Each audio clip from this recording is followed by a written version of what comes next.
Cheese, keso, sino nga ba ang hindi makakagusto sa pagkaing ito? Pero ano nga ba ang health benefits ng cheese at ito ba ay totoong nakaka-addict?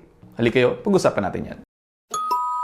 Ayan, sa mga may hilig kumain ng keso dyan, eto na ang nutritional facts na dapat ninyong malaman. Magandang source ito ng calcium, ng fat at ng protein. Mayroon din pong makukuha tayo ditong mataas na antas na vitamin A, vitamin B12, pati na rin zinc, phosphorus at riboflavin. Yang mga nabanggit nating health benefits mahalaga talaga sa kalusugan natin. Pero sabi nga natin, anumang sobra po pwede pa rin maging masama sa ating katawan. Pwede kasing tumataas din po ang intake natin ng saturated fat dahil sa pagkain ng keso. At mayaman din po yan sa sodium. Yang combo na yan po pwede maging delikado sa mga taong mayroong mataas na blood pressure. Hindi naman po sinasabing huwag nang kumain yan. Again, moderation lamang. Huwag naman po yung isang upuan ay uubusin nyo na agad yung isang bloke ng keso. Bukod naman po sa mga taong mayroong hypertension, kinakailangan din po medyo umiwas ng mga taong obviously mayroong lactose intolerance kasi sila, yung mga taong ganyan, wala po sila o kulang sila ng enzyme na nagbe-breakdown ng lactose. Kaya ang kwento niyan, pagkatapos po nilang kumain ng keso, pwede silang magkaroon ng digestive problems tulad ng gas pains, bloating at diarrhea. Isa pang kinakailangan medyo umiwas dito ay ang mga taong mayroong allergy sa milk at pati na rin allergy sa keso syempre. Kasi syempre galing po sa gatas pa rin yan at isa sa mga pwede pag-reacta ng katawan ay ang protina sa gatas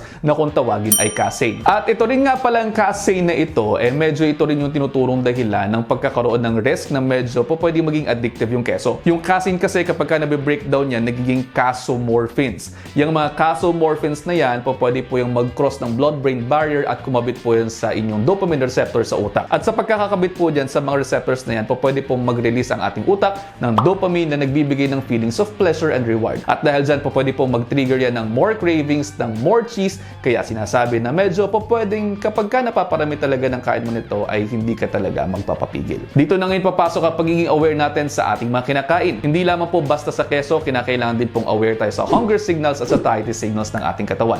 Lalo na kung gusto po nating mag-cut down ng weight at kung gusto po talaga natin na maging healthier dahil anumang sobra, pwede pa rin po talaga maging masama sa ating mga katawan. Ano naman na pwede natin gawin sa cheese? Dapat ba itong i-avoid totally? Hindi naman. Dahil meron pa rin po kayong makukuhang benepisyo dyan, pero hindi naman po pwedeng aaraw-arawin at mamayat mayain ninyo. Sabi nga natin, medya-medya lamang parati. Dahad-dahad, lahat lamang po sa lahat ng bagay.